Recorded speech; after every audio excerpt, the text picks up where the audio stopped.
پناہ مانگتا ہوں میں اللہ کی شیطان مردود سے۔ شروع نام سے اللہ کے جو بڑا مہربان نہایت رحم کرنے والا ہے۔ اور میں اپنے نفس کو بھی بری نہیں قرار دیتا کہ نفس بہرحال برائیوں کا حکم دینے والا ہے، مگر یہ کہ میرا پروردگار رحم کرے کہ وہ بڑا بخشنے والا مہربان ہے۔ اور بادشاہ نے کہا کہ ذرا انہیں لے آؤ، میں اپنے ذاتی امور میں ساتھ رکھوں گا۔ اس کے بعد جب ان سے بات کی تو کہا کہ تم آج سے ہمارے دربار میں باوقار امین کی حیثیت سے رہو گے۔ یوسف نے کہا کہ مجھے زمین کے خزانوں پر مقرر کر دو کہ میں محافظ بھی ہوں اور صاحب علم بھی۔ اور اس طرح ہم نے یوسف کو زمین میں اختیار دے دیا کہ وہ جہاں چاہیں رہیں۔ ہم اپنی رحمت سے جس کو بھی چاہتے ہیں مرتبہ دے دیتے ہیں اور کسی نیک کردار کے اجر کو ضائع نہیں کرتے۔ اور آخرت کا اجر تو ان لوگوں کے لیے بہترین ہے جو صاحبان ایمان ہیں اور خدا سے ڈرنے والے ہیں۔ اور جب یوسف کے بھائی مصر آئے اور یوسف کے پاس پہنچے تو انہوں نے سب کو پہچان لیا اور وہ لوگ نہیں پہچان سکے۔ پھر جب ان کا سامان تیار کر دیا تو ان سے کہا کہ تمہارا ایک بھائی اور بھی ہے، اسے بھی لے آؤ۔ کیا تم نہیں دیکھتے ہو کہ میں سامان کی ناپ تول بھی برابر رکھتا ہوں اور مہمان نوازی بھی کرنے والا ہوں؟ اب اگر اسے نہ لے آئے تو آئندہ تمہیں بھی غلہ نہ دوں گا اور نہ میرے پاس آنے پاؤ گے۔ ان لوگوں نے کہا کہ ہم اس کے باپ سے بات چیت کریں گے اور ضرور کریں گے۔ اور یوسف نے اپنے جوانوں سے کہا کہ ان کی پونجی بھی ان کے سامان میں رکھ دو، شاید جب گھر پلٹ کر جائیں تو اسے پہچان لیں اور اس طرح شاید دوبارہ پلٹ کر ضرور آئیں۔ اب جو پلٹ کر باپ کی خدمت میں آئے اور کہا کہ بابا جان، آئندہ ہمیں غلے سے روک دیا گیا ہے، لہذا ہمارے ساتھ ہمارے بھائی کو بھی بھیج دیجئے تاکہ ہم غلہ حاصل کر لیں، اور اب ہم اس کی حفاظت کے ذمہ دار ہیں۔ یعقوب نے کہا کہ ہم اس کے بارے میں تمہارے اوپر اسی طرح بھروسہ کریں جس طرح پہلے اس کے بھائی یوسف کے بارے میں کیا تھا۔ خیر، خدا بہترین حفاظت کرنے والا ہے اور وہی سب سے زیادہ رحم کرنے والا ہے۔ پھر جب ان لوگوں نے اپنا سامان کھولا تو دیکھا کہ ان کی بذات قیمت واپس کر دی گئی ہے، تو کہنے لگا، بابا جان، اب ہم کیا چاہتے ہیں، یہ ہماری پونجی بھی واپس کر دی گئی ہے۔ اب ہم اپنے گھر والوں کے لیے غلہ ضرور لائیں گے اور اپنے بھائی کی حفاظت بھی کریں گے اور ایک اونٹ کا بار اور بڑھوا لیں گے کہ یہ بات اس کی موجودگی میں آسان ہے۔ یعقوب نے کہا کہ میں اسے ہرگز تمہارے ساتھ نہ بھیجوں گا جب تک کہ خدا کی طرف سے عہد نہ کرو گے کہ اسے واپس ضرور لاؤ گے، مگر یہ کہ تم ہی کو گھیر لیا جائے۔ اس کے بعد جب ان لوگوں نے عہد کر لیا تو یعقوب نے کہا کہ اللہ ہم لوگوں کے قول و قرار کا نگراں اور ضامن ہے۔ اور پھر کہا کہ میرے فرزندو، دیکھو، سب ایک دروازے سے داخل نہ ہونا اور متفرق دروازوں سے داخل ہونا، کہ میں خدا کی طرف سے آنے والی بلاؤں میں تمہارے کام نہیں آ سکتا۔ حکم صرف اللہ کے ہاتھ میں ہے اور اسی پر میرا اعتماد ہے اور اسی پر سارے توکل کرنے والوں کو بھروسہ کرنا چاہیے۔ اور جب وہ لوگ اسی طرح داخل ہوئے جس طرح ان کے والد نے کہا تھا، اگرچہ وہ خدائی بلا کو ٹال نہیں سکتے تھے، لیکن یہ ایک خواہش تھی جو یعقوب کے دل میں پیدا ہوئی، جسے انہوں نے پورا کر لیا، اور ہمارے دیے ہوئے علم کی بنا پر صاحب علم بھی تھے، اگرچہ اکثر لوگ اس حقیقت سے بھی ناواقف تھے۔ اور جب وہ لوگ یوسف کے سامنے حاضر ہوئے تو انہوں نے اپنے بھائی کو اپنے پاس پناہ دی اور کہا کہ میں تمہارا بھائی یوسف ہوں، لہٰذا جو برتاؤ یہ لوگ کرتے رہے ہیں اب اس کی طرف سے رنج نہ کرنا۔ اس کے بعد جب یوسف نے ان کا سامان تیار کرا دیا تو پیالے کو اپنے بھائی کے سامان میں رکھوا دیا۔ اس کے بعد منادی نے آواز دی کہ قافلے والو، تم سب چور ہو۔ ان لوگوں نے مڑ کر دیکھا اور کہا کہ آخر تمہاری کیا چیز گم ہو گئی ہے؟ ملازمین نے کہا کہ بادشاہ کا پیالہ نہیں مل رہا ہے، اور جو اسے لے کر آئے گا اسے ایک اونٹ کا بار غلہ انعام ملے گا، اور میں اس کا ذمہ دار ہوں۔ ان لوگوں نے کہا کہ خدا کی قسم، تمہیں تو معلوم ہے کہ ہم زمین میں فساد کرنے کے لیے نہیں آئے ہیں اور نہ ہم چور ہیں۔ ملازموں نے کہا کہ اگر تم جھوٹے ثابت ہوئے تو اس کی سزا کیا ہے؟ ان لوگوں نے کہا کہ اس کی سزا خود وہ شخص ہے جس کے سامان میں سے پیالہ برآمد ہو۔ ہم اسی طرح ظلم کرنے والوں کو سزا دیتے ہیں۔ اس کے بعد بھائی کے سامان سے پہلے دوسرے بھائیوں کے سامان کی تلاشی لی اور آخر میں بھائی کے سامان میں سے پیالہ نکال لیا، اور اس طرح ہم نے یوسف کے حق میں تدبیر کی کہ وہ بادشاہ کے قانون سے اپنے بھائی کو نہیں لے سکتے تھے، مگر یہ کہ خدا خود چاہے، ہم جس کو چاہتے ہیں اس کے درجات کو بلند کر دیتے ہیں، اور ہر صاحب علم سے برتر ایک صاحب علم ہوتا ہے۔ ان لوگوں نے کہا کہ اگر اس نے چوری کی ہے تو کیا تعجب ہے، اس کا بھائی اس سے پہلے چوری کر چکا ہے۔ یوسف نے اس بات کو اپنے دل میں چھپا لیا اور ان پر اظہار نہیں کیا۔ کہا کہ تم بڑے برے لوگ ہو اور اللہ تمہارے بیانات کے بارے میں زیادہ بہتر جانتا ہے۔ ان لوگوں نے کہا کہ اے عزیز مصر، اس کے والد بہت ضعیف العمر ہیں، لہذا ہم میں سے کسی ایک کو اس کی جگہ پر لے لیجئے اور اسے چھوڑ دیجئے کہ ہم آپ کو احسان کرنے والا سمجھتے ہیں۔ یوسف نے کہا کہ خدا کی پناہ کہ ہم جس کے پاس اپنا سامان پائیں اس کے علاوہ کسی دوسرے کو گرفت میں لے لیں اور اس طرح ظالم ہو جائیں۔ اب جب وہ لوگ یوسف کی طرف سے مایوس ہو گئے تو الگ جا کر مشورہ کرنے لگے۔ تو سب سے بڑے نے کہا، کیا تمہیں نہیں معلوم کہ تمہارے باپ نے تم سے خدائی عہد لیا ہے اور اس سے پہلے بھی تم یوسف کے بارے میں کوتاہی کر چکے ہو؟ تو اب میں تو اس سرزمین کو نہ چھوڑوں گا یہاں تک کہ والد محترم اجازت دے دیں یا خدا میرے حق میں کوئی فیصلہ کر دے کہ وہ بہترین فیصلہ کرنے والا ہے۔ ہاں، تم لوگ باپ کی خدمت میں جاؤ اور عرض کرو کہ آپ کے فرزند نے چوری کی ہے اور ہم اسی بات کی گواہی دے رہے ہیں جس کا ہمیں علم ہے، اور ہم غیب کی حفاظت کرنے والے نہیں ہیں۔ آپ اس بستی سے دریافت کر لیں جس میں ہم تھے اور اس قافلے سے پوچھ لیں جس میں ہم آئے ہیں، اور ہم بالکل سچے ہیں۔ یعقوب نے کہا کہ یہ تمہارے دل نے ایک نئی بات گڑھ لی ہے، میں پھر بھی صبر جمیل اختیار کروں گا کہ شاید خدا ان سب کو لے آئے کہ وہ ہر شے کا جاننے والا اور صاحب حکمت ہے۔ یہ کہہ کر انہوں نے سب سے منہ پھیر لیا اور کہا کہ افسوس ہے یوسف کے حال پر، اور اتنا روئے کہ آنکھیں سفید ہو گئیں اور غم کے گھونٹ پیتے رہے۔ ان لوگوں نے کہا کہ آپ اسی طرح یوسف کو یاد کرتے رہیں گے یہاں تک کہ بیمار ہو جائیں یا ہلاک ہونے والوں میں شامل ہو جائیں۔ یعقوب نے کہا، میں اپنے حزن و غم اور اپنی بے قراری کی فریاد اللہ کی بارگاہ میں کر رہا ہوں، اور اس کی طرف سے وہ سب جانتا ہوں جو تم نہیں جانتے ہو۔ میرے فرزندو، جاؤ یوسف اور ان کے بھائی کو خوب تلاش کرو، اور رحمت خدا سے مایوس نہ ہونا کہ اس کی رحمت سے کافر قوم کے علاوہ کوئی مایوس نہیں ہوتا ہے۔ اب جو وہ لوگ دوبارہ یوسف کے پاس گئے تو کہنے لگے کہ اے عزیز، ہم کو اور ہمارے گھر والوں کو بڑی تکلیف ہے اور ہم ایک حقیر سی پونجی لے کر آئے ہیں۔ آپ ہمیں پورا پورا غلہ دے دیں اور ہم پر احسان کریں کہ خدا کار خیر کرنے والوں کو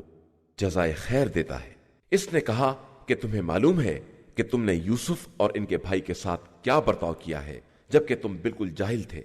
ان لوگوں نے کہا کہ کیا آپ ہی یوسف ہیں؟ انہوں نے کہا کہ بے شک میں یوسف ہوں اور یہ میرا بھائی ہے۔ اللہ نے ہمارے اوپر احسان کیا ہے، اور جو کوئی بھی